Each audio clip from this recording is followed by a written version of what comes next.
Doc Irma po, nakakaranas ba kayo ng pananakit sa inyong tuhod, sa inyong balikat, sa kamay o sa bewang?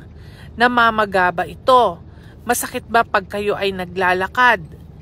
Nagiging stiff ba ang mga muscles ninyo sa umaga? Nako, baka osteoarthritis yan. Ano ba ang pwede mong gawin kung ikaw ay may osteoarthritis? Pwede nyong subukan po ang heat or cold compress. Kung sobrang namamaga po, pwede po ang cold compress. Naguluhan kayo doon sa last part kasi sabi niya pwede kayong mag-cold or pwede kayong mag-hot compress. Okay? So bago ko ibigay yung aking recommendation, ipapaliwanag ko kung ano yung nangyayari sa ating ugat or sa blood vessels kung nag-apply tayo ng mainit or malamig. Okay? So, imagine niyo ito yung ating blood vessels. Ito yung diameter, normal diameter ng ating blood vessels.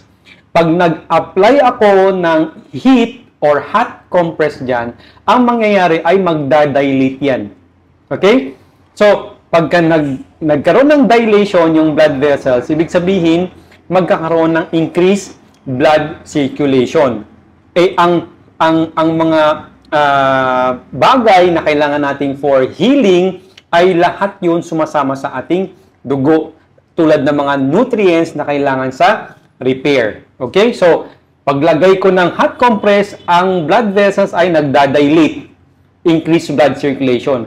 Pag naglagay naman ako ng ice compress or cold compress, kung ito yung normal diameter ng ating blood vessels, paglagay ko ng cold compress, ang nangyayari ay vasoconstriction.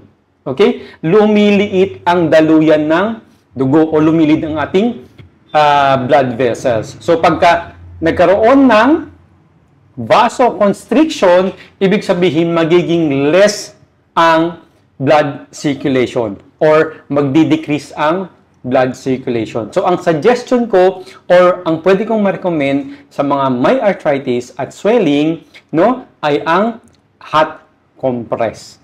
Okay? Kasi ang cold ay pwede niyang isuppress yung pain. Pero hindi siya mag-promote ng healing.